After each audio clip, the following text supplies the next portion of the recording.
we had all our attendees vote for a stock that they wanted you and Chris to talk about today. So I might just pull up the most voted stocks for this webinar. There were top three were Flight Centre, REA Group, and Sirtex Medical. So I'm just going to ask all our attendees to vote for one stock. The results are out, and it's very close, Roger and Chris. And as you can see, out of the 450 people that are there right now, it's very split even. Thanks for that, Shepard. I'm happy, and it's easy to talk about all three of them in some detail. The first one, of course, Flight Centre. Flight Centre is an interesting business because it often becomes cheap enough to buy. People believe that the Australian dollar is the ultimate determinant of the number of people who travel away from Australia and use Flight Centre as their booking agent. But that's not the case at all. The Australian dollar is declining, and yet the number of people travelling overseas hasn't diminished markedly. There was a slowdown in January, but it's picked up again, or numbers that came through in January that people booked flights in October, they were lower. But what we saw was we saw a pickup in November and December, and in the next few months we'll continue to see, I think, improving numbers, despite the fact that the Australian dollar is no longer at 101 or 102 US cents. So what is its biggest driver, and what should investors actually be focusing on? The price of seats to travel overseas. How much a flight costs. When the airlines get aggressive and start offering cheaper flights to travel overseas, that's when you find people going overseas. Nothing to do with the dollar, and that surprises a lot of people. Now, Flight Centre, if we pull up the value versus price chart, you can see that it's had an enormous run. So it was cheap. It was cheap when everybody was selling it because they believed that the Aussie dollar was the biggest influence, and it started to recover when people realised, hang on, I thought the Aussie dollar was going to be a detractor on its results. It's actually reporting that things aren't going too badly, and in fact what's happening is that they're making small bolt-on acquisitions, which they need to do because they've got a lot of cash on the balance sheet that they need to employ at a high rate of return, and they're starting to do that. They're making some good acquisitions. Another company worth I was just going to go ahead. Throw in a couple of comments there too, Roger. Listeners might remember that back in January, our Money Magazine article came out, and Flight Centre was one of the 5 stocks that we chose for that. Just quickly show you, this is that portfolio, which has now been running for 3.5 years, and we originally started that with $50,000, and you can see that it's almost doubled. And Flight Centre was one of those stocks, and indeed it's up, 38%, which is a nice little kicker. The other thing that I think is worth noting, though, Roger, and I'm interested to hear your opinion on this, but the traditional metrics that people look at when they're describing a stock as a growth stock, I don't know that Flight Centre actually meets them. It's a great business, and quick disclosure, I own it personally. But would you describe it as a growth stock, or is it more of a steady plotter, good business, but not going through the roof anytime soon? Well, let's have a look at, thanks for that, Chris. Let's have a look at the capital history of this business. And I would describe it as a growth stock, and I'll tell you why. Notice that the return on equity 10 years ago, the return on equity was about 20%, and today it's about 22%. Now, if I could have a bank account that earned 20%, irrespective of how much was in it, so if I started it with $1 million and it earned 20%, but even if I had $50 million in it, it would still be earning me 20%. I think that's a remarkable growth stock. I think it's a remarkable growth account, and I want to own it. When you look at the share price, of course, invariably the share price goes through ups and downs, and you can see through the GFC, the share price dropped from $31.37 all the way down to $4.27. People were really, this sounds terrible, but we hope for another GFC because, I want to be able to buy Flight Centre at $4. I don't want to have to pay the price that it is today. I can see one of the questions that Tony's asked is about margin of safety as well. And he asked, what is margin of safety? Well, Tony, that's the difference between an estimate of intrinsic value and the price.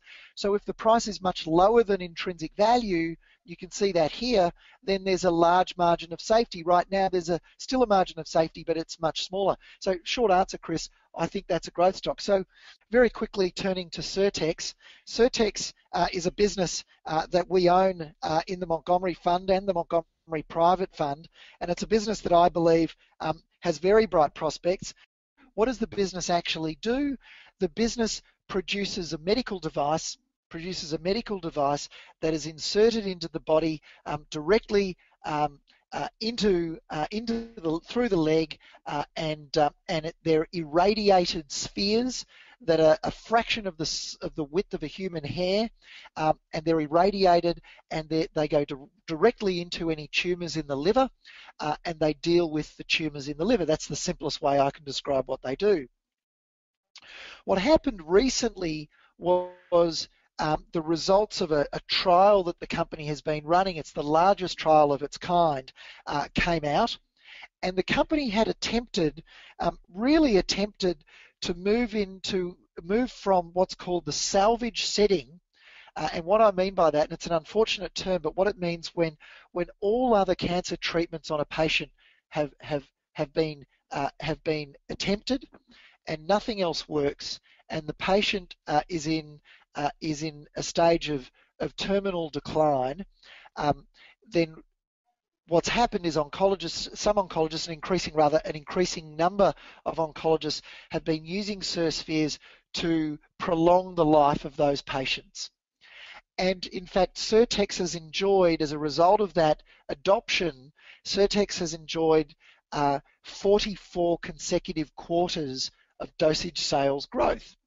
And every year there's a conference called the ASCO conference, and the number of attendees to that conference has been going up, and at the session that Sirtex presents at, and the number of oncologists who have been saying that they're definitely going to use Sirspheres has been going up as well. But through this Sirflox trial, the company tried to move, or wanted to move, into what's called the first stage setting. And the first stage setting is really where there's a label change, and the FDA in the United States, the Food and Drug Administration, says, you know what, this should be approved for use as a standard of care, and then all oncologists would use this in addition to chemotherapy. So they might apply chemotherapy and then also apply Sirspheres. In order to get that first stage approval, if you like, or the standard of care label from the FDA in the United States, they would have to have shown overall survival. So even if a patient had cancer in the liver but cancer elsewhere in the body, then the administration of Sirspheres would have to show that it increased the longevity of the patient, even if cancer was riddled throughout their bodies, as unfortunate as that is. They weren't able to show that in the trial. And so the share price slumped from $34 to something like $14 or $15, and you can see that if we expand on that here. That's a closing price of $17.53. It got down to less than $15 during the day, and we were a buyer of that stock because the first prize was overall survival, which they didn't get. Second prize was showing progression-free survival, what's known as PFS, in the liver. So, and they did show that.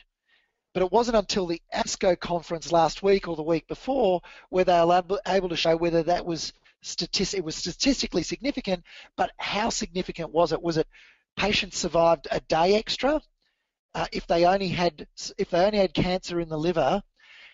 Was it a day extra that they lived, or was it a month extra or 2 months? Well, it was almost 8 months of progression-free survival. Now, what that does is it actually means that oncologists who are administering Sirspheres in the salvage setting are more likely to do that, and that will increase their dosage sales in that salvage setting. So we think that the business's value has gone up as a result of that, and that's why you've seen the share price rise dramatically. And what's interesting is that during the day, you'll see here the The bullish intrinsic value for 2014 was, because this company reports at the end of the calendar year, $14.41. And on that day, the share price got very, very close to that intrinsic value. And so Skaffold really did a great job of keeping people out of the risky danger zone when the share price was up at $34 and so forth, and really made sure that they were only interested when the share price